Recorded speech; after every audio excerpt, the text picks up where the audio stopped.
Okay, take a look at the difference in these soils here.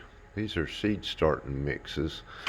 The orange one is all fungus from this right here. So I tried boiling it, and that helped a lot, as you can see here with the deal. But I found some of this stuff at Dollar Tree, and it's just a basic potting mix: vermiculite, perlite, and peat moss. And that's what this is. And honestly, I think the dollar store seed starting mix wins hands down. I'll definitely be using that to start my tomatoes today. Okay, I'm going to get started by taking my seed starting mix and dumping it all into this pail right here so that I can get it good and wet. If you've ever gotten peat moss wet, you know that can be kind of tough. So give me a few minutes and I'll be right back.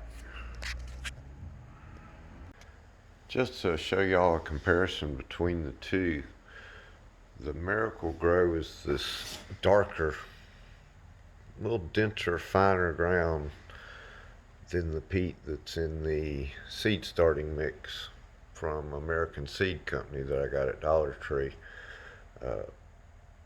5 bags of the seed starting mix at $1 a bag is 7.5 quarts, and this is 8 quarts for $5. So the price is about the same.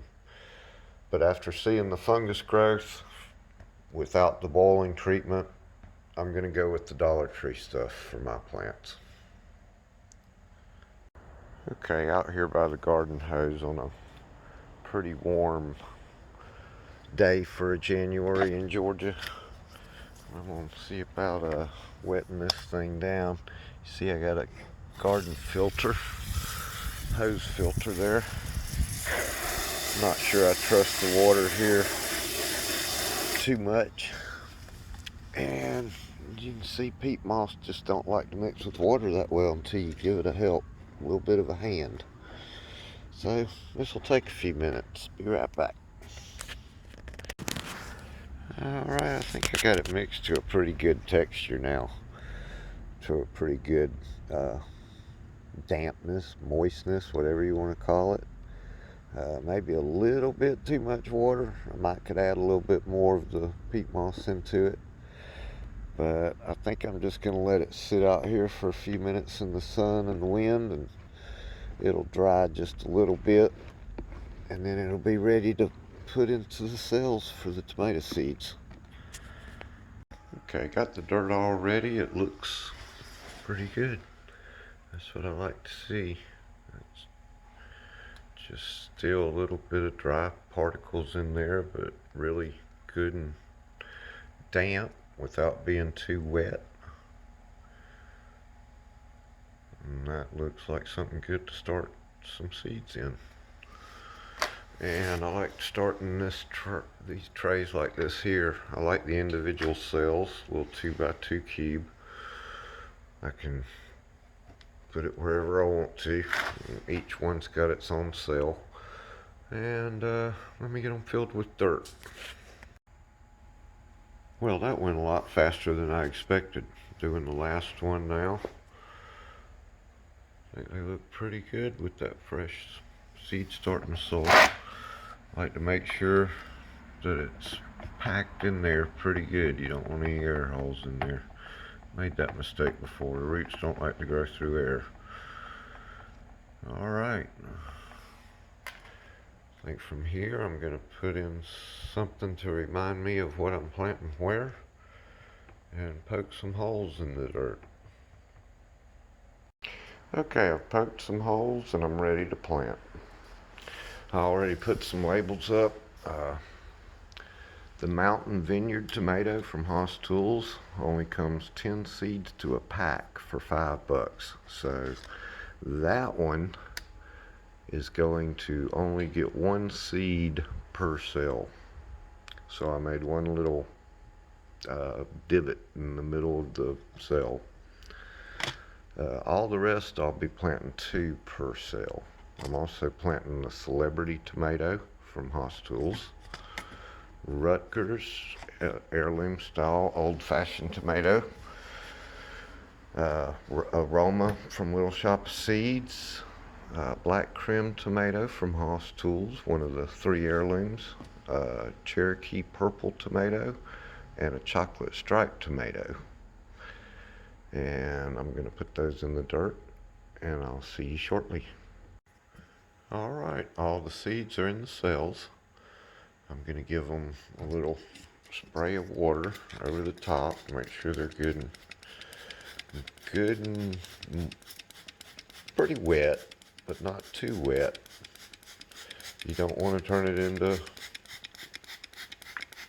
mud.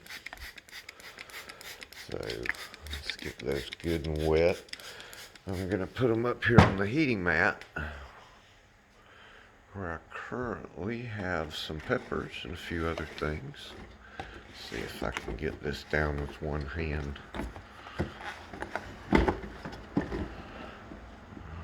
Alright. And I believe some of these will be ready.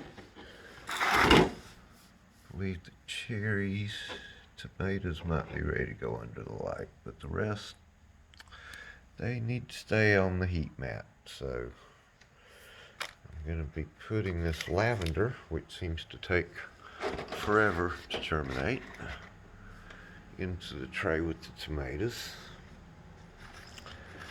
as well as this little strawberry.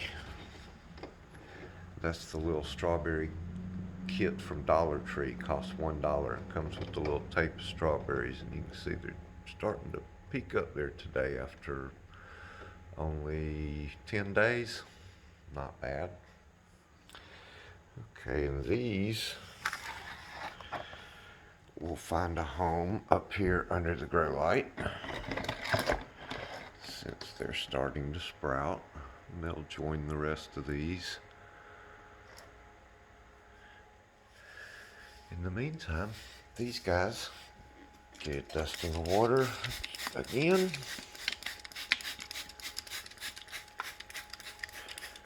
Make sure it gets good and humid in there when I put it on the germination mat. Well, let's see. Those sticks are not going to go in the cover. Let's see here. There we go. All right. And we're ready to put it up on the mat. I'll be back in just a minute. Okay, so they're on the germination mat. You can see it right under here. And there they'll sit. I'll check it about 10 times a day. No, actually just once a day.